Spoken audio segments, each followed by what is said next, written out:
this wonderful day, a wonderful Sunday that God has given us. Amen? Sabi mo nga sa katabi mo, I'm really blessed na kasama kita ngayon. Kamayan po ninyo yung inyong mga katabi. Welcome, sabihin nyo. Ayan, welcome po natin yung ating mga kasama. Hallelujah.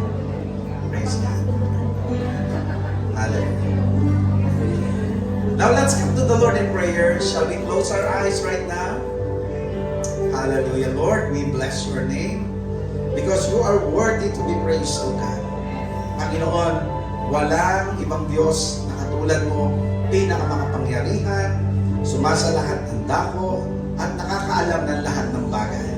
Kami mga anak mo ay narito despite of our stresses in life, despite of everything na pinagdaanan namin.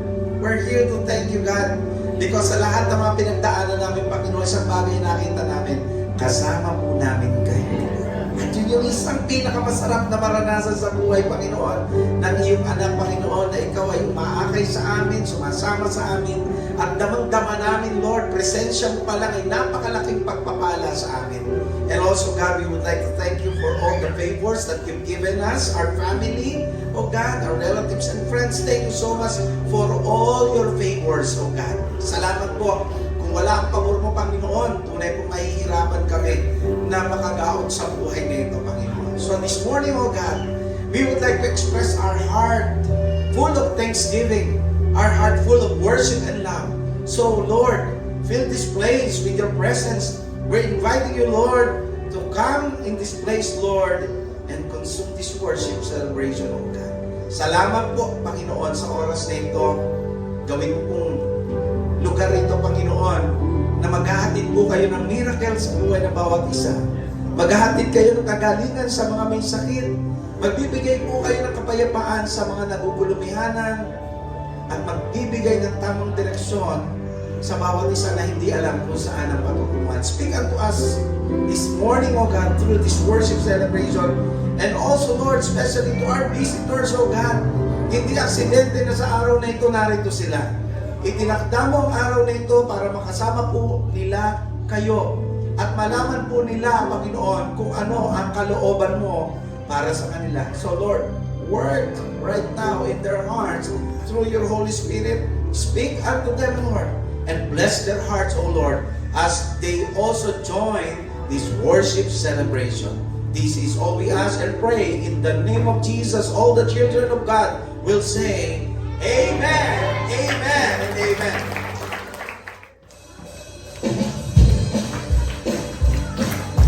Sabi po sa amin dito, kasama natin ang Diyos, kaya hindi tayo dapat matakot, hindi tayo dapat malungkot. Huwag kayong matakot na ipalakpak ang mga kamay, igalaw ang ating mga kamay, okay lang na pinagpapawisan para sa ating Panginoon. Sandali ka Diyos, di ako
natin ang Diyos. Kasama natin ang Diyos. Kasama natin ang Diyos. Hindi ba kasama natin ang Diyos? Kasama natin ang Diyos. Kasama natin ang Diyos. Amen. Meron na po ba nalulog sa pawis? Wala pa. So patuloy tayong lumangoy ng pagpupuri sa ating Panginoon. Tubig lang yan, pawis lang yan, pero sa piling ng ating Panginoon, pagkasama natin siya, mararamdaman natin yung langit. Langit dahil meron tayong kapayapaan, meron tayong pag-asa, at meron tayong pag-ibig. Kaya patuloy tayong umawit, iparamdam natin sa piling ng ating Panginoon, may langit tayong nararamdaman.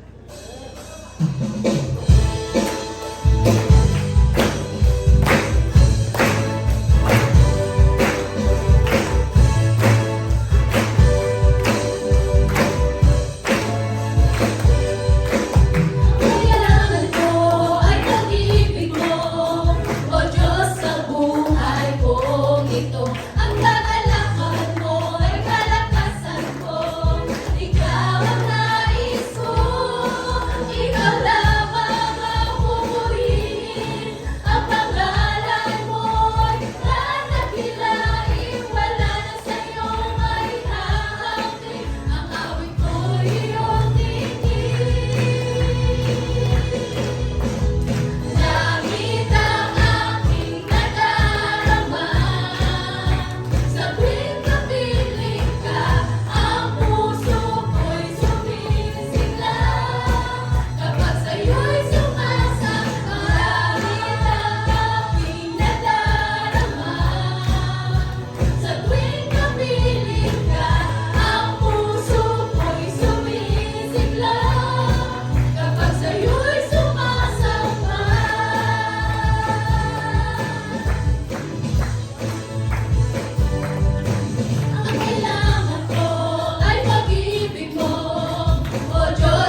puso.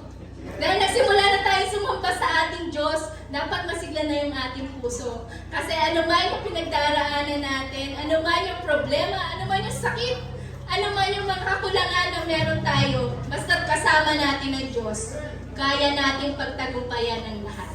Kaya kung gusto niyo po na patuloy na sumiglangin yung mga puso, patuloy tayo magpuri, patuloy nating sambahin at pasalamatan ng ating Diyos na buhay.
anuman yung mga suliranin, anuman yung mga pagsubok, tunay nga, Panginoon, na kaya namin itong pagtagumpayan. Kaya namin daanan lamang dahil ang iyong kapangyarihan, Panginoon, ay mas higit kaysa kapangyarihan at kakayanan namin.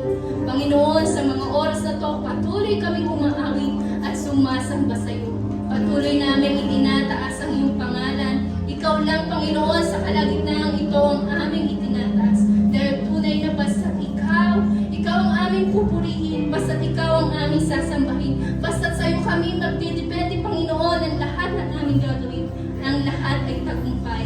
Ang lahat ay kaya naming gawin. Salamat, Panginoon. Salamat sa iyong kabutihan. Salamat, Panginoon, sa presensya ng bawat isa. Salamat din po sa presensya mo sa buhay namin. Salamat, Panginoon, sa pagsama mo sa amin sa bawat araw ng buhay namin. Dahil tunay nga sa piling mo ay may kapayapaan, may kagalakan at kasiyahan. Wala na kaming ibang hahanapin pa. Wala na kaming ibang aalalahanin pa, kundi ang magpuri at magpasalamat sa iyo sa buong araw na ito. Salamat po ng maraming. Ikaw ang kumilos sa buhay ng bawat isa sa amin. At muli, Panginoon, tinataas namin ang pangalang Jesus. Sa iyo namin ibinabalik ang lahat ng papuri at pasasalamat sa pangalan ni Jesus. Amen. Amen. Maaari na po magsisimula.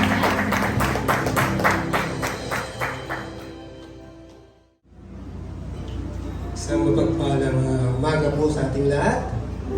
At bago po sa ating gagawin pagtanggap sa banal na hapunan, muli ating pong pakinggan at basahin ang sinasaad po ng Biblia bilang paalala po sa lahat. Sabi po dito sa aklat po ng Juan chapter 6, verse 53 hanggang sa mga sumusunod.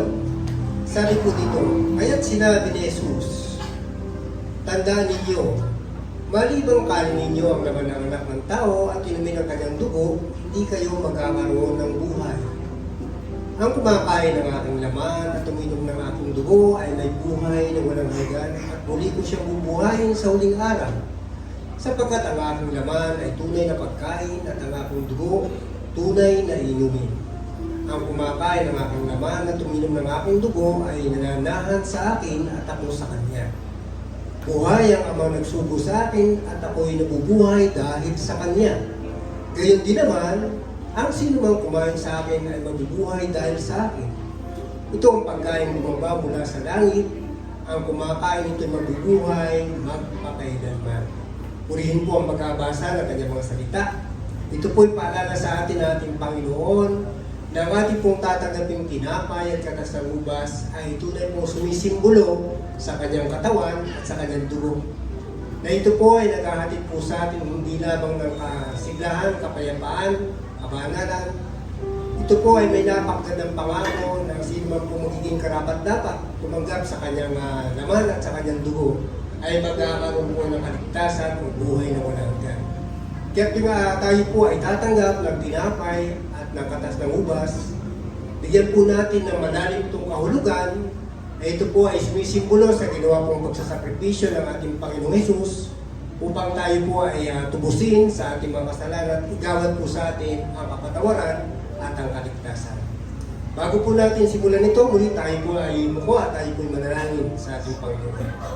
Ama namin Diyos na makapangyarihan sa lahat, salamat Ama sa minsan pagkakataon ito na binigay mo sa amin sa umagang ito na kami po ay dumako sa aming gagawin pagtanggap sa tinapay at katas ng ugat na sumisimulo po Ama sa dugo at laman ng iyong bugtong na anak na iyong sinugo para sa amin upang kami tubusin sa aming mga kasalanan, ang mga kaparusang na igawad sa bawat sa amin na siya po umako at iginawad po sa amin Panginoon ng kapatawaran at kaligtasan na tunay nga po Ama na ikaw lamang at siya makakapagbigay sa amin. Kaya kami po Panginoon sa umagang ito, muli ay labis-labis po ang aming papurit pasasalamat sa inyo at ang kagalakan sa aming mga puso Panginoon na kami ngayon Panginoon ay haharap sa iyo, alalahanin po ang dakilang sandaling ito na may kasiyahan sa aming mga puso sapagkat alam po namin Panginoon ay ginawad niyo po sa amin ang kapatawaran Panginoon.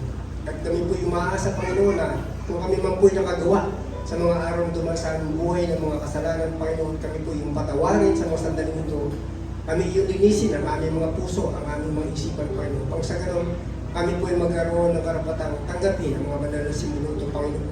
Ama, maraming salamat po sa iyong takilang pagpapalang ito, sa iyong takilang pusin ng mga pag-ibig na iyong binigay at pinagkaloob sa bawat isa. Hindi, binabalik na po namin sa iyo ang aming walang papuri at pasasalamat sa pangalan ng Panginoong Yesus. Amen. Sabi po sa aklat po ng Marcos chapter 14 verse 22 hanggang sumusunod, samantalang sila'y kumakain, lumampot ng tinapay si Jesus at matapos magpasalamat sa Diyos ay kanyang pinagtira-piraso at ibinigay sa mga alagad. Kunin ninyo, ito ang aking katawan, wika niya. Sabay-sabay po natin tanggapin ang tinapay.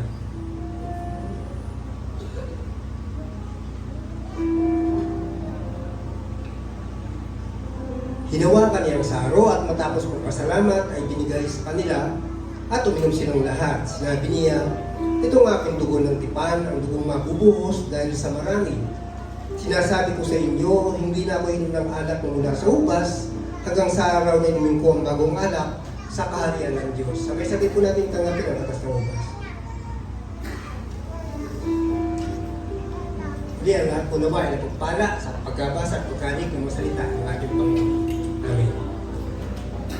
Are you blessed this morning? Tayo po ay dumako sa pagbibigay. Sino po ba dito ang mga teachers? Mga teachers po sino? Oh, marami pala tayong teachers dito, no? Yung mga teachers, pagka meron po kayong estudyante na masunurin, ano pong ginagawa ninyo? Teachers. Yung iba may binibigyan ng rewards. Yung iba, mataas ang grades. Di ba? Kasi, sumusunod sila doon sa kanilang teachers. Di ba? Sabi po ng iba, yung mga magulang na meron pong maraming anak. Sa blessings po ay maraming anak. Ito po isang blessings Sabi po nila, isa sa mga anak nila, meron doong special treatment ng magulang. Tama po ba yun? Hindi? Kasi meron may mga anak na pagka humingi, di ba? At mabait yung anak, binibigay agad ng magulang Walang effortless, no? Bigay agad magulang kasi mabait yung anak niya. Pero kapag hindi, ang tagalan, ang daming dahilan, di ba? So ngayon po, sa pagbibigay po, asan po yung verse natin po? Okay. Giving is an act of worship. Isa po yan. Pangalawa po, giving is a form of showing how much you love the Lord. Kung kayo po ay nagbibigay sa Panginoon, isa po yung pagsamba sa Panginoon, no? Giving is a test of faith. Dito minsan nasusubok po yung faith natin kapag po tayo salat, di ba? Yung pang-offering natin minsan, o yung tithes po natin minsan, nagdadalawang isip po tayo, di ba? Faith. So ginagalaan po natin sundin kung ano po yung nasa loob natin. Pangalawa po, pangatlo po, ay pang-apat, giving is a test of obedience. Yan po napaka-importante. Sabi po ng Panginoon, all these blessings will come upon you and accompany you if you obey the Lord your God. Ito pong mahirap, yung if, yung conjunctions na if. Di ba? Marami po ang nagsasabi, gumawa ka ng mabuti, pero hindi naman gumagawa, hindi naman sumusunod. Di ba? Sinasabi sa ibang salin o sa ibang pagkakataon, sinasabi mo, mahalin mo ang iyong kapwa. Pero ang hirap po naman gawin. Di ba? So all these blessings will come upon you. Kasama na po natin yan. And accompany you. If you obey the Lord God. Did you obey God? Did you obey God? Tithings and giving is a commandment of God. Sabi sa Malakay, di ba? Bring your tithes and offering in my storehouse. At subukin ninyo ako, kundi buksan ko ang langit, ang windows of heaven, para ibaksak niya yung kanyang pagpapala. So, I challenge you once again, no? Na mag-obey po tayo sa Panginoon. Obedience is better than sacrifice. So, kaya po, lagi pong, pag palagi pong tumatayo po dito, lagi po sinasabi, sinachallenge po kayo na maging faithful po tayo sa pagbibigay sa Panginoon. Sapagkat ito po, ipagkakaloob ng Panginoon kung ano yung para sa iyo. Okay? So, tayo po ay tumako sa panalangin sa pagbibigay. Panginoon, salamat po ng marami sapagkat ikaw po, Panginoon, ang nagkakaloob ng aming pong mga pangangailangan. Salamat po, Panginoon, sapagkat kami po ay binibigyan mo ng kalakasan upang aming pong magampanan, Panginoon, ang aming pong mga trabaho. Salamat po, Panginoon, sapagkat muli sa mga oras pong ito, nais po namin ibahagi ang aming mga ikapo at mga offerings, Panginoon, sa iyong harapan. Magamit po ito, Panginoon, para po ikalalago ng iyong gawain. Pagpalayan mo, Lord, ang aming pong mga trabaho, ang aming pong mga business, ang mga taong patuloy po na nagsisika, Panginoon, na bigyan ka ng parangal at papuri. Maraming pong salamat, Panginoon, sa umaga pong ito. At ito'y aming hiling at dalangin sa tanging pangalan ni Jesus. Amen.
Puso ko'y tumutulog sa'yo.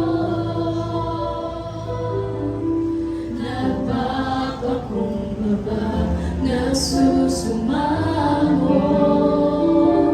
Pagkitapatig mo na ikaw ay mamasdan, makalikaan sa'yo.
kailan.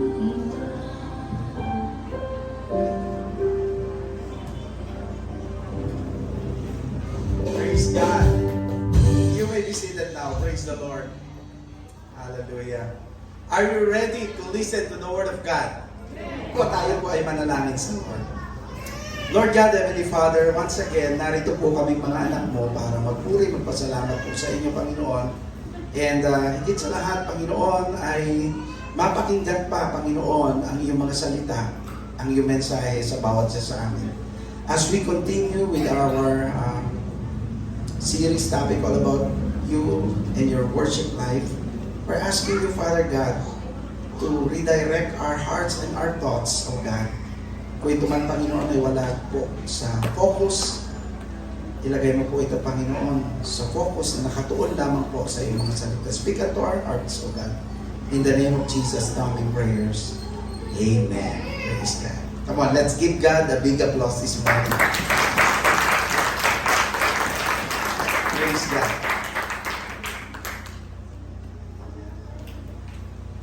So let's turn our Bible in the book of John, chapter 8, verse 1 to 11.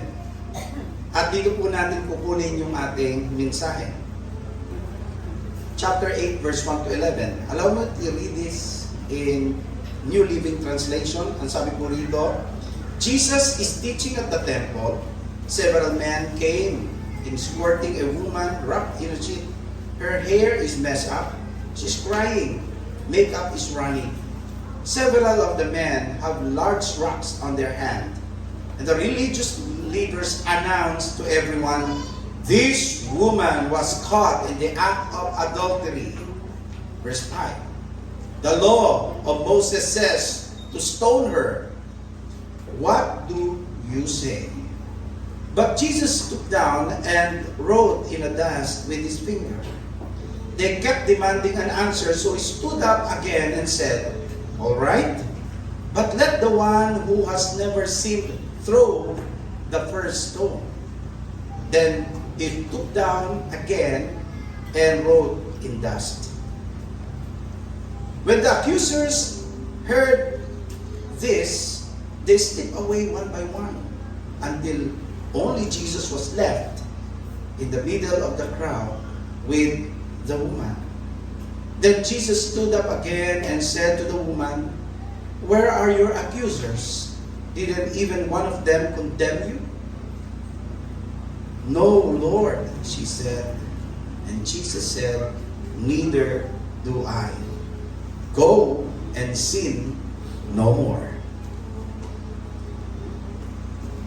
Let us praise the Lord for the readings of the Scripture. Na-encounter niyo na po ba itong kwento na to? Have you encountered this story? This is one of the most powerful stories of Jesus' ministry recorded in the Bible. John chapter 8. This woman, itong babae pong ito, is really guilty. Nahuli po siya sa adultery, sleeping with another man, a woman's husband, and cheating on her own. Huling-huli po siya. Alam niyo mga kapatid, one of the greatest hindrances to all of us worshiping God, embracing and loving and connecting with our God is our sin. Yung guilt, yung shame. At sinasabi natin, hindi ako karapat-dapat kasi marami akong nagawang pagkakamali. Hindi ko masasamba ang Panginoon kasi I am disqualified. I am unworthy. Well, today, brethren, we're going to talk about worthy. Ang tanong ng Panginoon, where are your accusers? Didn't even one of them condemn you? Sa Bible, alam po natin na ang accuser, hindi literally yung tao lamang, kundi yung kaaway nating si Satanas ay accuser po natin. In Revelation chapter 12 verse 10, it says there, for the accuser of our brothers and sisters has been thrown down to earth, the one who accuses them before our God day and night. Kaya sagot po ng babae, no Lord, she said, and Jesus said, neither do I. Meron bang sino man sa iyo na bumato o humatol? Sabi niya, wala po. Walang sino man humatol sa akin. At sabi ng Panginoon, kahit ako, hindi kita hahatulan. Alam niyo ba ang isa sa pinakamalaking problema kung bakit maraming mga tao ang hindi na nagsisimba, ayaw mag-worship, is because of what we call guilt and shame. Nagkakasala naman ako eh. Tapos po yung kamay ng hindi nagkakasala dito. Meron po ba? And so because all of us, we know for a fact that we are all guilty of sinning against God, we believe with the condemnation of the enemy. The enemy is telling us, you're not worthy to worship the Lord. You're not worthy to stand before Him. So don't go and worship God. But Jesus said very clear, meron ba nag-condemn sino man sa iyo? Meron bang bumato na sino man sa iyo? At totoo po niya, yung mga nagko-condemn ay isa-isang umalis. At sabi po ng babae, walang sino man ang humatol o humusga o bumato sa akin. At ang sabi ng Panginoon, kahit ako, I will not or neither do I. Hindi rin ako hahatol sa iyo. Ano po tinuturo ng Lord sa atin dito? First and foremost, mga kapatid, Jesus is teaching us that sin can no longer block our access to God.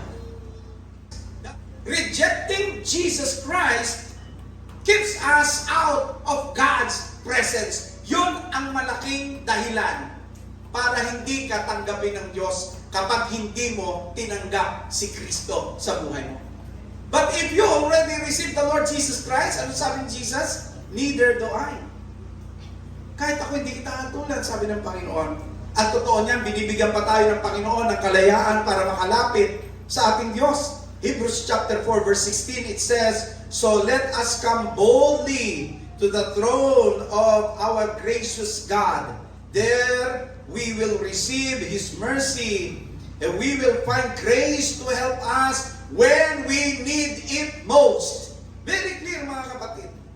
It's very clear. Pinalalapit nga po tayo eh. Sabi, lumapit po tayo sa trono ng biyaya ng Diyos at doon makakamtan po natin yung biyaya ng Diyos sa panahon kailangan natin to. Meaning, God is on our side. God is not against us, He is for us. Amen? Tinatanggap niya tayo, hindi niya tayo nire-reject. In fact, kung babalikan natin yung babae, wala po tayong makikita doon na sinabi ni Jesus na, sige, umalis ka rito, marumi ka, dapat ka mang batuin. Wala po. Tinanggap ni Jesus kung ano man yung kalagayan ng babae niyon, kung siya man ay nahuli sa pangangalan niya, at that point of time, tinanggap ni Jesus ang babaeng ito. At gusto ko pong malaman natin, Jesus accepts us ano man ang nakaraan natin. He will never reject you. Romans chapter 8 verse 33 up to 34, it says, who dares accuse us whom God has chosen for His own? No one, for God Himself has given us right standing with Himself. Who then will condemn us? No one, sabi po, for Christ Jesus died for us and was raised to life for us. And He is sitting in the place of honor at the right hand, pleading for us. Imagine po ninyo sinabi ng talata, mga kapatid. Very clear. Sino ikaw mag-aakot sa atin? No one. Di ba? Amen? Sino ikaw hahatol sa atin? No one. Bakit? For Christ had died for us. Namatay na po si Kristo sa atin. Kaya wala na pong mga hatol sa mga tumanggap kay Kristo. Mga kapatid, God was so intentional about making you and I worthy before Him. Napaka-intentional na ginawa ng Diyos na tayo po ay gawin niyang karapat-dapat sa Kanyang harapan. Why? Because He gave His only begotten Son. Ibinigay niya yung Kanyang bugtong na anak at namatay para sa atin instead na tayo dapat ang mamamatay dahil sa ating kasalanan. That is what we call intentional, mga kapatid. Jesus Christ paid the price for our sin, for our guilt, and for our shame. Then Jesus said to the woman, go and sin no more. This is the second lesson that I want you to keep in your heart. Sin is not to be repeated when you were forgiven to be liberated. Ang kasalanan, ang dati mong buhay, hindi mo na kinakailangang ulitin, hindi mo na kinakailangang balikan kung ikaw ay pinatawad na at pinalaya na.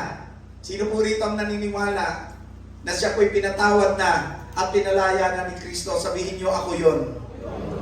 And therefore, God expects us to change our direction. Hindi po sinabi ni Jesus Christ, okay, keep on living like you are. O ngayon, walang bumato sa'yo, walang umatol sa'yo. Sinabi ba ni Jesus, okay, now go and sin on more. Hindi. Ang sinabi ni Jesus ay, go and sin no more. Because Jesus is teaching us that sin is not to be repeated when you were forgiven and liberated. Pinalaya ka na. Sabi mo nga sa katabi mo, malaya ka na. Huwag ka nang magpaalipin. That's correct. Galatians chapter 5 verse 1, it says here, so Christ has truly set us free. Now make sure that you stay free. Very clear. Make sure that you stay free and don't get tied up again in slavery to the law. Embrace the freedom from sin. Malaya ka na. Yung iba hindi nag-amen, baka alipin pa. Malaya ka na! Hallelujah! Doon sa John chapter 4 verse 1 to 24, gusto ko makita niyo another story.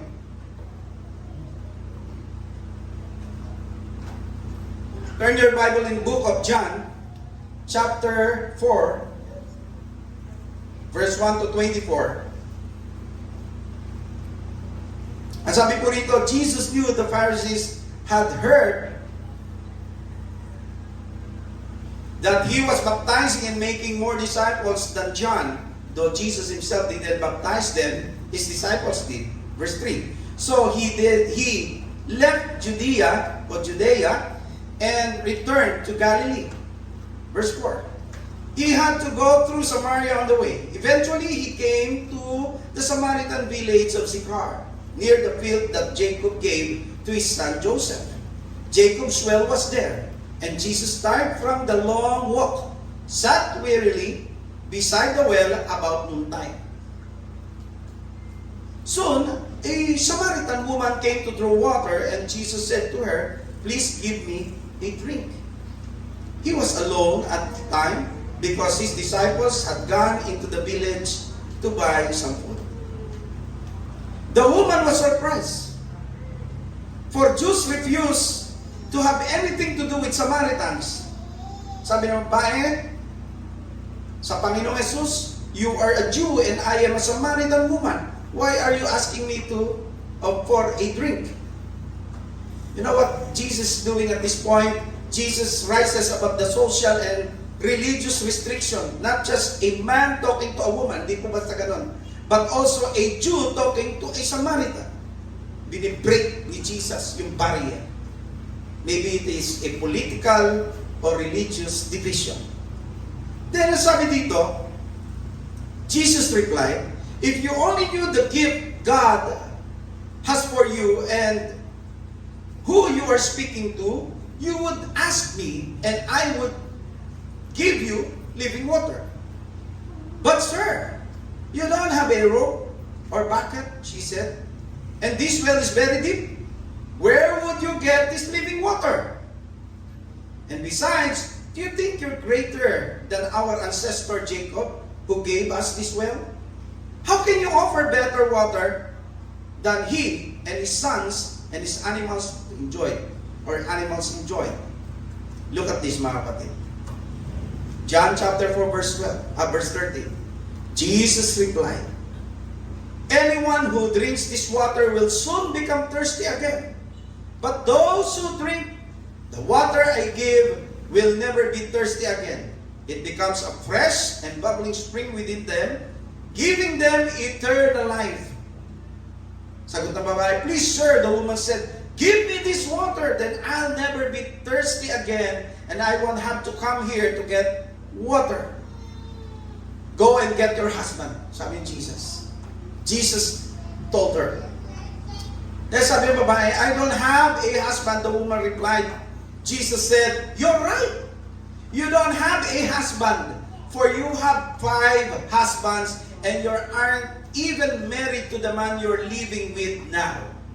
You certainly spoke the truth. Sir, the woman said, you must be a prophet. So tell me, why is it that you Jews insist that Jerusalem is the only place of worship, while we Samaritans claim it is here at Mountain Gerizim where our ancestors worship? Look at this.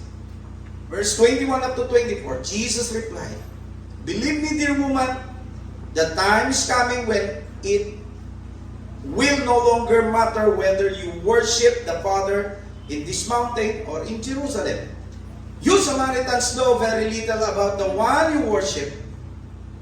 Hindi nyo ika masyadong kilala kung sino yung inyong sinasamba.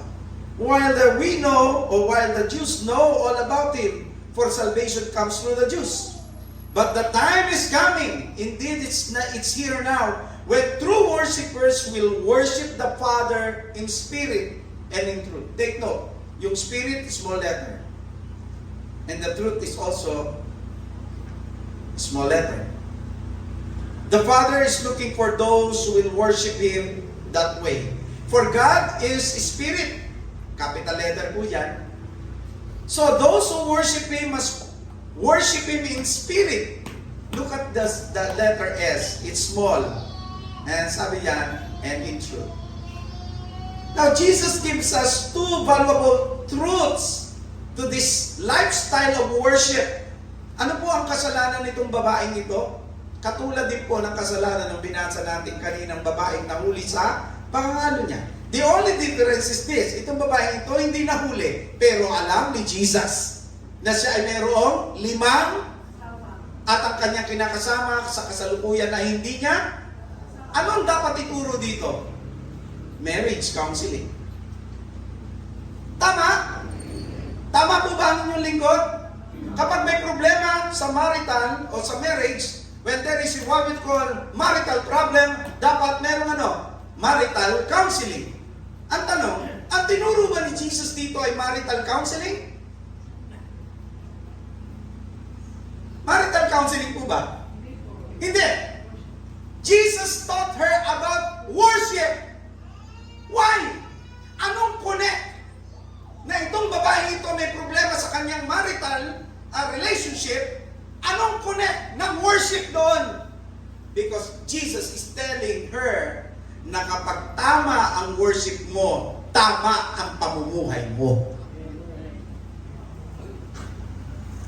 Pag iniibig mo ay si Jesus, tama ang magiging pagsunod ng buhay mo.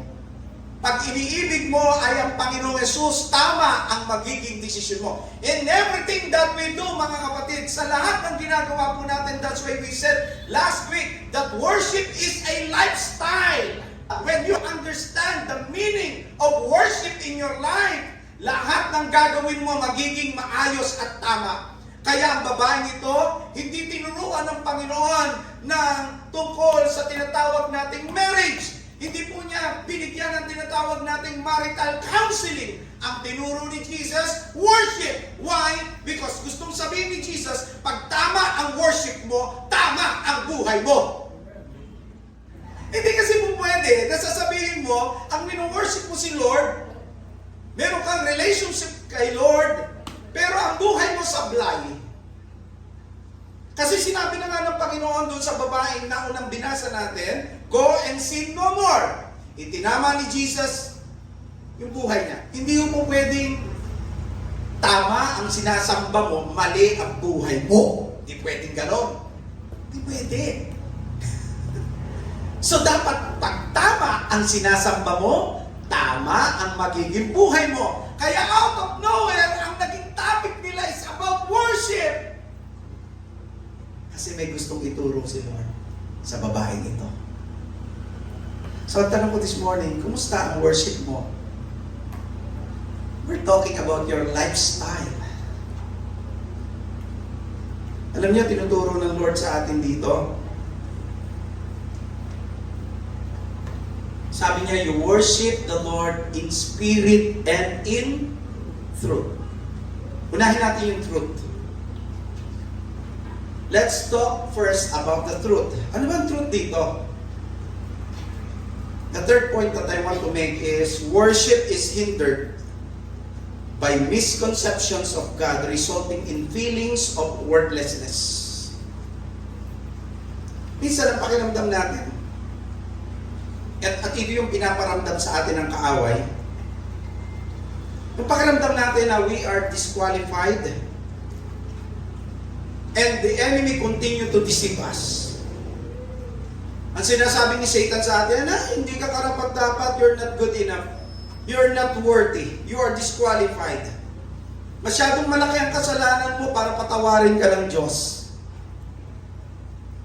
Yan yung sinasabi ng accuser natin. Ba't ka mamahalin ng Diyos? Ang dami-dami mong nagawang kasalanan. Wrong concept tungkol sa Diyos.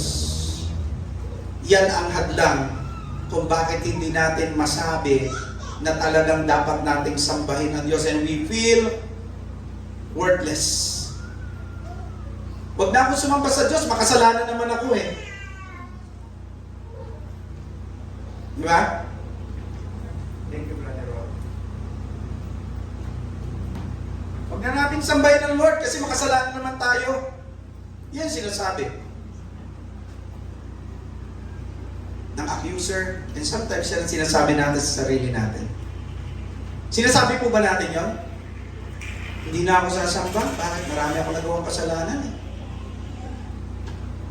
Bakit? Pag hindi ka sumamba, hindi ka na makakagawa? Ha? Mas makakagawa ka pa?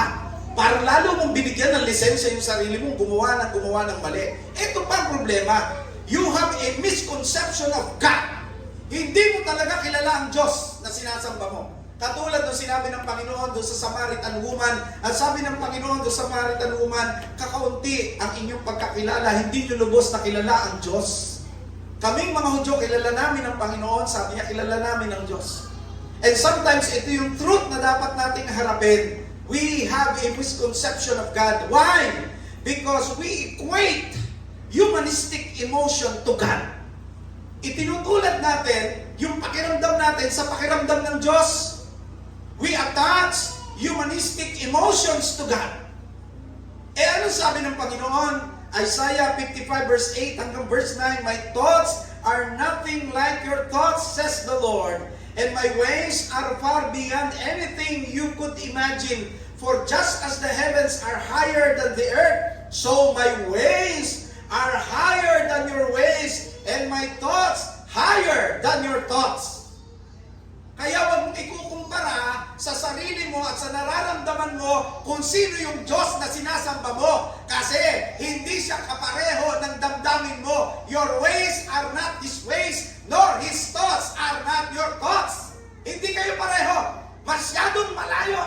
Way beyond, mga kapatid.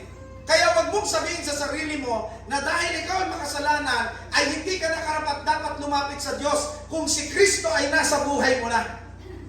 You are being deceived kung patuloy mong sasabihin yan sa sarili mo. Again, when our relationship with God is based on performance, we will always come up short. Tama? Kapag ang pagsamba mo sa Diyos ay ibinatay mo sa ginagawa mo, laging kapos. Laging kapos. Hindi kahit kailan magtatama, laging kapos. And therefore, sinasabi ko sa iyo, kung ikaw ay tumanggap na kay Kristo, yes, nagkakamali tayo, wala namang taong perpekto, pero hindi yan dapat maging hadlang para sambahin ang tunay na Diyos sa buhay mo. In fact, yan ang mas dapat mag-motivate sa iyo para sambahin ang Panginoon sa buhay mo. Sabi nga po, naalala ko sinabi ni Nanay Estrella nung araw, ang basket daw, kahit marumi, sa patuloy na paglulubog sa tubig, unti-unti po itong lumilinis. Ang tao po ganun din. Nilinis tayo ng Panginoong Jesucristo, pinatawad sa ating mga kasalanan, at sa ating paglakad, ang tawag dito, sanctification, walking in a holy life. Meron talagang struggle dyan, pero maniwala ka, ang dulo niyan, perfection in the sight of God because of the blood of Christ. Another point that I want to make, kapag alam mo yon, worship with confidence is the fruit of mind liberated by the truth. It breaks the hesitancy. Hindi ka na hesitant kasi alam mo, pinalaya ka na. At alam mo, God is so intentional about making you and I worthy. Anong sabi ng Panginoon? John chapter 8 verse 32, and you will know the truth and the truth will set you free. Tanong, alam mo ba katotohanan? Alam mo ba katotohanan?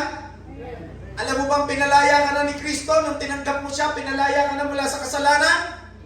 Kung alam mo yon, then ang bunga niyan is worship the Lord with confidence. Alam mo, naintindihan mo kung anong ginawa ni Jesus para sa iyo. The blood of Jesus Christ purifies us and makes us right in God's sight to enter the Holy of Holies. Romans chapter 5 verse 8. Look at your Bible. Chapter 5 verse 8 to 11. But God showed His great love for us by sending Christ to die for us while we were still sinners. And since we have been made right with God's sight by the blood of Christ, it's not by our works, mga kapatid, it's by the blood of Christ, He will certainly save us from God's condemnation.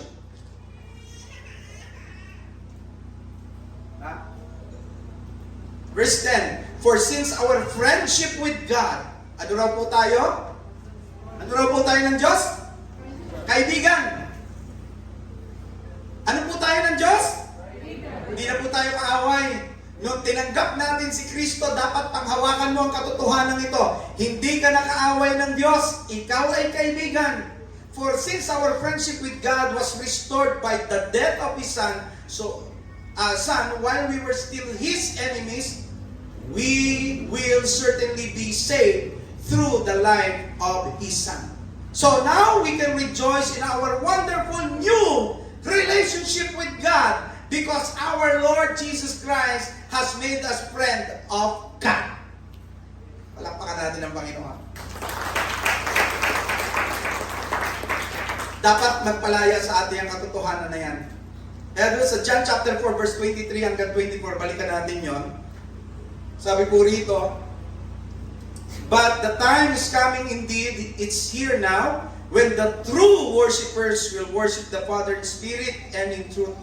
The Father is looking for those who will worship Him that way. For God is spirit, so those who worship Him must worship in spirit and in truth. What does it mean to worship God in spirit? Okay? Yung capital S, tumutukoy po yan sa Holy Spirit. Okay? Yung lowercase, which is small letter, it talks about the spirit of man or human spirit. So first, must be a revelation and understanding of the work of Jesus Christ. Maintindihan natin to that I am loved, I am accepted and welcomed by God in order to engage our spirit with God's spirit. Kaya kung minsan hindi mag-engage yung spirit mo doon sa spirit ni God kasi wala kang pangunawa sa pag-ibig ng Diyos. We are made in the image of God. Amen? To connect with Him in spiritual level. Why? Because in John 4:24, sabi doon, God is Spirit. In Genesis chapter 1 verse 27, sabi rito, so God created human beings in His own image. In the image of God, He created them. Male and female, He created them.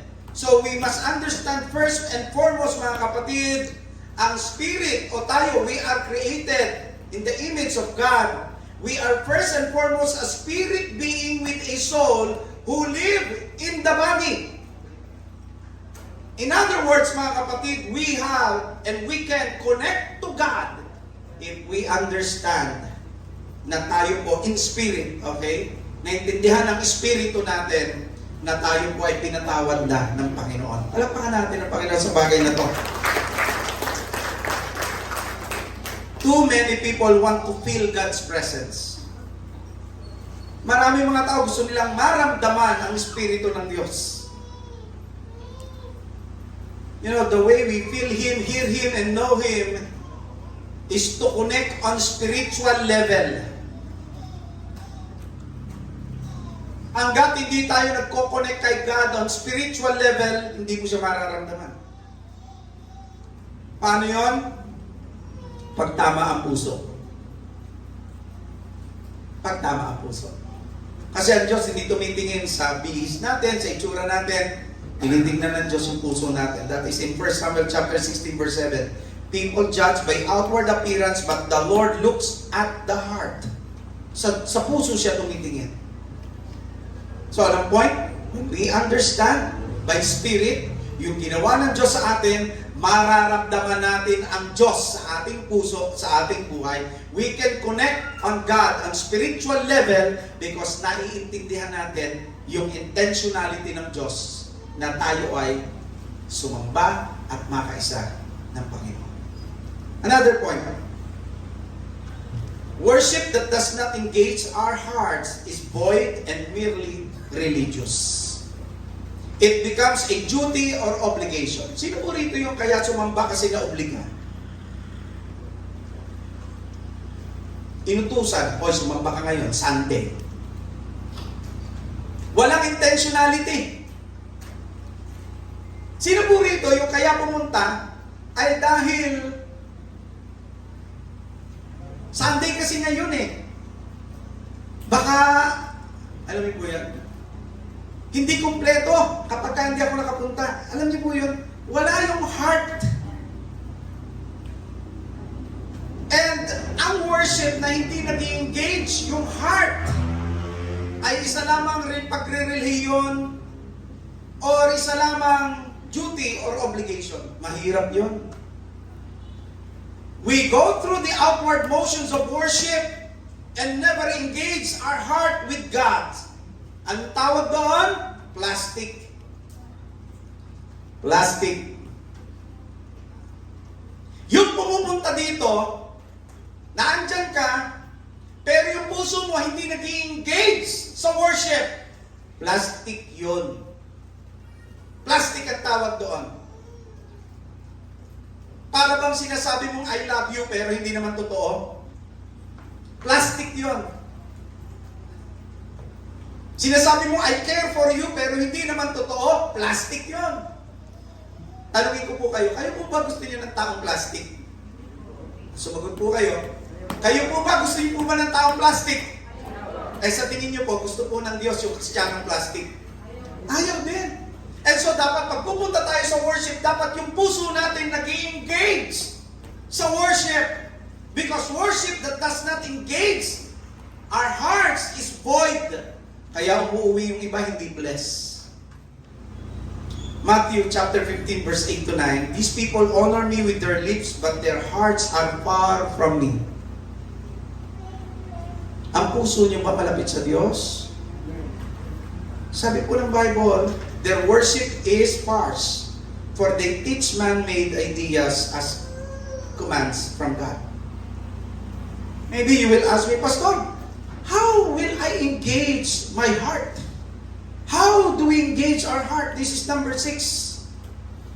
And the last point, worship must be done in faith and go with our feelings. Sometimes, gusto natin mauna po yung feelings. Naramdaman ko yung worship. Eh, paano pag di mo naramdaman? Wala na yung truth. Ang truth ay ito. Pinatawad ka ng Diyos, nilinis ka niya, at kung ikaw ay sumasamba, engaging your heart to His, kahit na parang hindi mo feel, dahil meron kang problema, still acceptable kay God ang worship. Minsan yung iba ang dahilan kaya hindi sumasamba dahil maraming problema. Hindi raw nila ma-feel. Dahilan po ba yun na hindi sumamba dahil maraming problema? Hindi ako makakasamba. Bakit? Marami akong problema. dahilan. Tama po? Mali. Bakit? Kasi kahit hindi ka naman, kahit sabihin po natin, hindi ka umattend, ang problema na andun pa rin. Kahit na hindi ka sumamba, andun pa rin ang problema. Mawawala lang ang problema pagdating natin sa kabilang buhay. And so hindi katuwiran po yung pag marami kang problema, hindi ka na-attend. Mas kailangan mo nga umattend.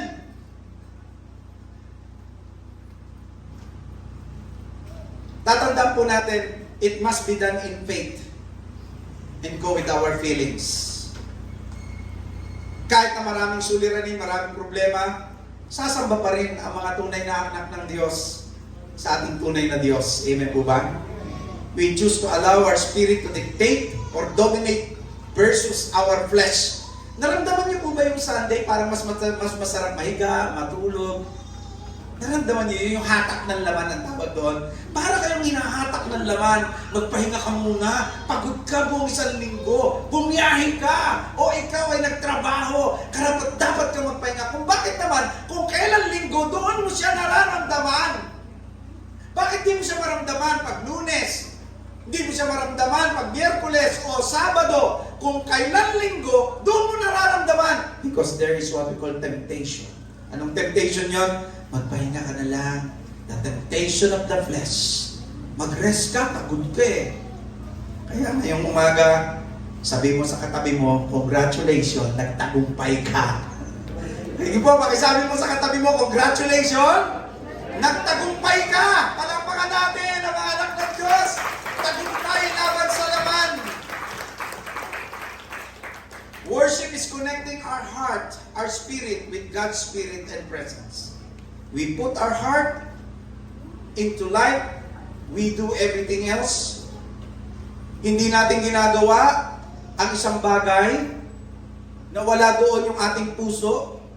Sa halip, in everything that we do, nilalagay po natin yung heart natin. Yung trabaho mo, nilalagyan mo yun ng puso. Tama po? Ang iyong pagpapamilya na andyan ang iyong puso. Tama po? I mean, sa lahat ng ginagawa natin, nilalagay natin yung puso natin. Mga kapatid, this morning, pwede po ba, pagdating sa pagsamba, engage your heart in worshiping the Lord. Lagyan nyo ng puso. Para na sa ganun, maramdaman nyo na na-bless kayo. Pag uwi nyo, bless na bless kayo. Bakit? Naramdaman nyo dahil nilagay nyo yung puso sa inyong ginagawa. We must press our feelings, mga kapatid. We must decide if we're going to worship based on feelings or based on faith. When you worship based on feelings, may ups and downs yan. Sometimes masaya ang worship, sometimes hindi. Minsan blessed ka, minsan stress ka. Pero pagka ang iyong worship is based on faith, kahit anong sitwasyon, blessed ka. Ephesians chapter 5, verse 18 to 20, and this is the last verse. Don't be drunk with wine, because that will ruin your life. Huwag kayong magsipaglasing ng alak na nakakasira ng pamumuhay, sabi ng Panginoon. Instead, be filled with the Holy Spirit. And when you are filled with the Holy Spirit, ano po ang sabi dyan, 19? Singing psalms and hymns and spiritual songs among yourselves and making music to the Lord in your hearts. Kapag alam mo ang katotohanan, hindi mo mapipigil ang puso mo na umawit sa Panginoon because nalaman mo ang katotohanan na na pagamat ikaw ay makasalanan, inibig ka pa rin ng Diyos. Na pagamat ikaw ay hindi karapat-dapat, ikaw ay Kanyang tinubos. At ngayon, mayroon kang karapatang sumamba sa Diyos anuman ang iyong nakaraan. Wala bang palakpak si Lord dyan? So when you feel in yourself that you are unworthy, let the truth of the Lord from His Word set you free. Ano yung truth na yon? You are worthy to enter the throne room of God because of our Lord Jesus Christ. Jesus Christ qualified you, mga kapatid. He qualified you. Ginawa Kanyang karapat-dapat. Kaya every now and then, sambahin mo ang Diyos. At kung may pagtitipon na katulad nito, make the most of your Sunday. Come together and let us worship the Lord. It doesn't matter kung anong nakaraan mo. What matters most to God is you have this heart wanting to connect with our God. This morning, I want you to meditate on this song, Come As You Are. And I want to challenge you na habang napapakinggan niyo po ito, i-offer niyo sa Lord yung lahat ng inyong guilt, lahat ng inyong shame, lahat ng inyong fear, i-offer niyo lang sa Lord. And as my daughter sing this song, Come As You Are, please meditate on the lyrics and offer yourself to God.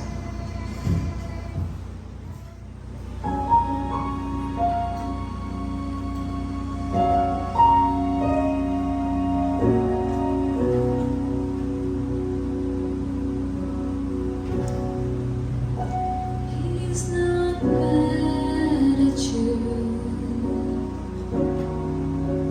He's not disappointed. His grace is greater still. And all of your own choices, He is full of mercy. And He is overcome. Here's invitation. His arms are open wide. You can come as you are, with all your broken pieces, all your shameful scars, the pain you hold in your heart. Bring it all to Jesus.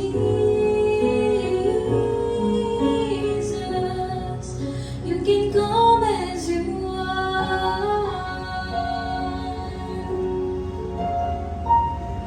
Louder than the words,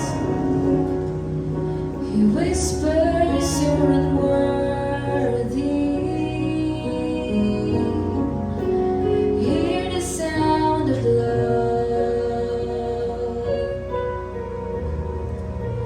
Tells a different story.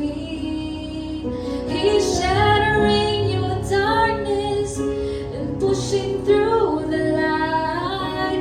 How tenderly He calls you. His arms are open wide. You can come as you are, with all your broken pieces, all your shameful scars, the pain you hold in your heart. Bring it all to Jesus. You can come as you are. You can come as you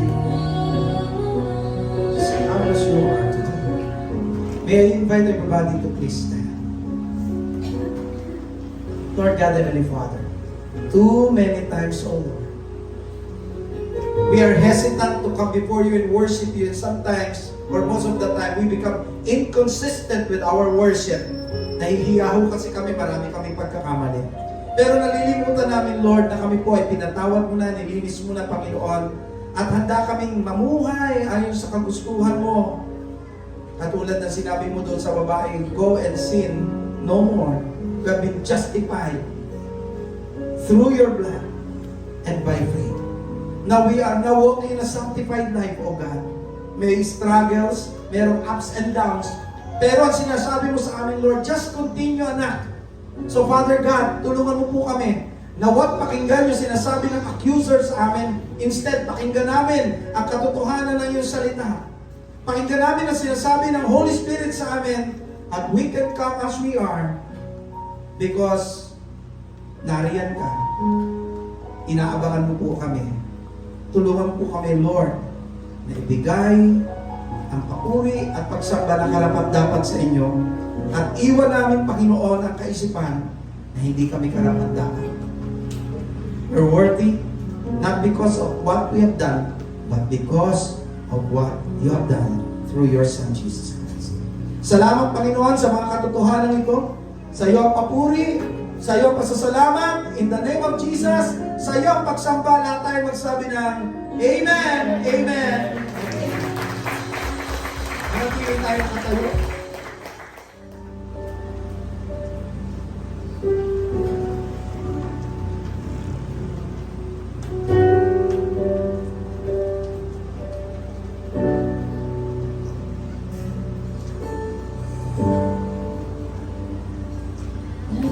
Nagsusumamo,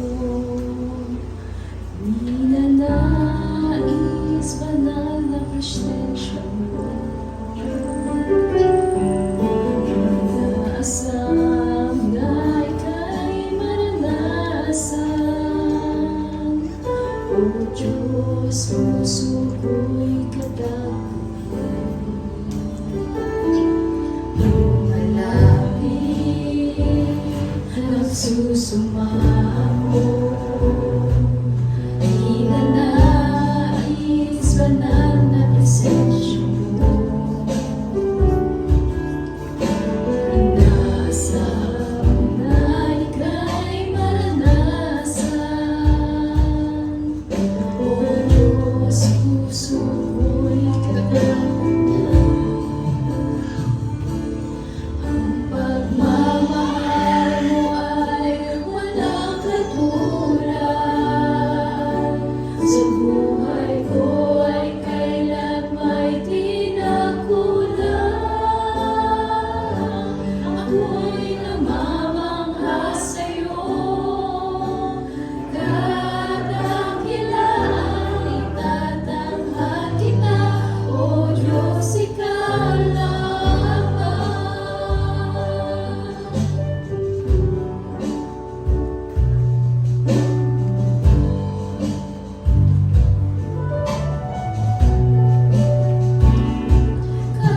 Kahanga-hanga ang iyong katapalan. Ang kabutihan mo ay walang hanggan.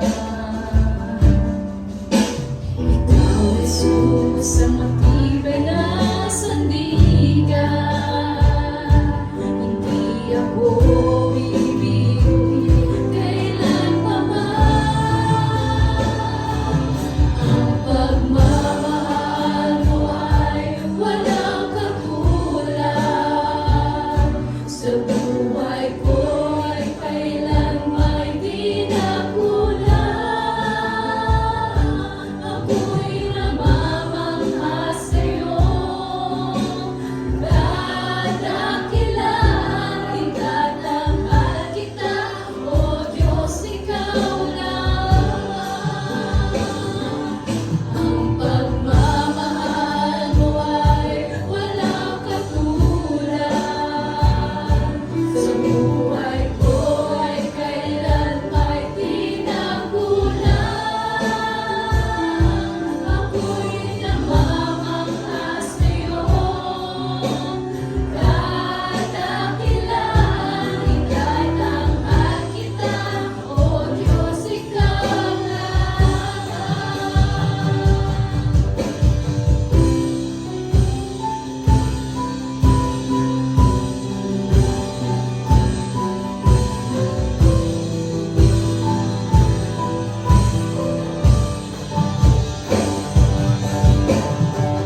purihin ang Panginoon sa umagang ito na minsan pa sa ating pagtatapos tayo pa ay muli sama-sama manalangin sa ating Panginoon bilang ating closing prayer. Let us pray. O dakilang Diyos na makapangyarihan sa Panginoon, kami po ay nagpapasalamat sa iyo, Panginoon, sa iyong katakilaan, O Lord, sa iyong katapatan, Panginoon, sa iyo. Buong linggo, Panginoon, na kami, Panginoon, ay iningatan at binigyan ng buhay at kalakasan, O Lord. Kaya sa umagang ito, O Lord, kami narito, O Lord, sama-sama, Panginoon, at aalay na kami pagsamba at itilas, Panginoon, yung nakilang pangalan, Panginoon. Pagkat kayo lang, Panginoon, ang Diyos na karapat-dapat na sambahin, Panginoon. Pagkat kayo ang Diyos na buhay na dapat namin pag-alayan ng aming buhay, aming kalakasan, Panginoon, na nagmumula sa iyo, Panginoon. Panginoon, salamat sa isang buong linggo, Panginoon, na pinagtagumpay mo kami, Panginoon, sa mga pagsubok, suliranin, panghamon ng buhay na ito, Panginoon, na kayo, Panginoon, ay aming kasama, O Lord. Kaya lahat ng ito, Panginoon, ay aming napagtagumpay, Panginoon, sa tulong at lakas na nagmumula sa iyo, Panginoon. Panginoon, salamat sa pagkakataong ito, O Lord, na pagkamat kami narito nasa hindi magandang sitwasyon, Panginoon, kami pa rin ay nag-alay na aming pagsamba, O Lord. Nawa, Panginoon, ang aming puso, Panginoon, ay narito sa iyo, O Lord. Na nawa, Panginoon, ang iyong mga salita, O Lord, na aming narinig, Panginoon, sa umaga nito, O Lord, ay tumimo sa aming puso, O Lord. Ano mang guilt na aming nararamdaman, Panginoon, na siyang pinulong ng kaaway upang hadlangan ang aming pagsamba sa iyo, Panginoon. Panginoon, inilalapis namin ito sa iyo, at ininatas, O Lord. Nawa, Panginoon, ito po ay inyong alisin, O Lord. Maging ang aming mga kainaan, Panginoon, na siyang nagiging hadlang, at parang kami patuloy nagkakasala sa iyo, Panginoon. Patawaran niyo kami, Panginoon, sa lahat-lahat, Panginoon, namin mga pagkukulit sa iyo, O Lord. Panginoon, dalangin namin, O Lord, ang iyong mga salita, O Lord, ay patuloy namin, Panginoon, ay sa kamuhay upang maging gabay namin sa araw-araw, O Lord. Salamat, Panginoon, sa iyong mayamang pagpapala, O Lord, na patuloy niyong pinagalaw ang aming pangangailangan, Panginoon, sa araw-araw. Maging ang iyong pag-iingat sa aming mga hanap buhay, lahat ng aming mga lakad, Panginoon, kami po, Panginoon, ibinigay, O Lord. Panginoon, dalangin namin, Panginoon, sa aming paglakad muli, Panginoon, sa panibagong linggo, O Lord, na aming kaparami, Panginoon. Nawa, Panginoon, patuloy niyo kami, Panginoon, gabayan, O Lord, upang kami, Panginoon, ay patuloy na mamumuhay ayon sa iyong salita, Panginoon, at ayon sa iyong kalooban, O Lord. Nawa, Panginoon, lahat ng aming gagawin, Panginoon, ay maging kalugod sa iyong banal na harapan, Panginoon. At sa aming pagsamantalang iwahiwalay, Panginoon, dalangin namin muli, Panginoon, yung pag-iingat, O Lord. Kung paano niyo kami, Panginoon, iningatan patungo sa bahay sa bakit, O Lord, ay siya rin pag-iingat ng aming inihiling sa inyo, O Lord. Upang sa aming paglabas, Panginoon, sa bahay sa bahay nila, O Lord, sa aming pag-uwi, Panginoon, taglay namin ng iyong pag-iingat at ang iyong proteksyon, Panginoon. Nawa, Panginoon, salamat din, Panginoon, sa pagkakataong ito na iniiwan namin sa iyo, Panginoon, lahat ng aming mga problema, lahat ng aming mga alalahanin, Panginoon, upang sa aming paglabas sa bahay sa bahay nito, O Lord, ay taglayin namin, Panginoon, ang iyong mayamang pagpapala at ang iyong kapayapaan, Panginoon, sa bawat sa Panginoon. Maraming salamat, Panginoon. Binabalik namin sa iyo ang aming walang hanggang papuri at pasasalamat. Ito po ang aming sama-samang dalangin sa pangalan ng Panginoong Jesus. Amen.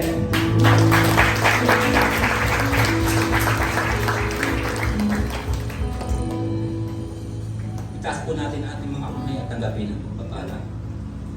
Puspusin nawa kaya ng Diyos na siyang bukal ng pag-asa at nawa ay pagkalooban niya kayo ng kagalakan at kapayapaan sa pamamagitan ng inyong pananampalataya upang magumapaw ang inyong pag-asa sa pamamagitan ng kapangyarihan ng Espiritu Santo.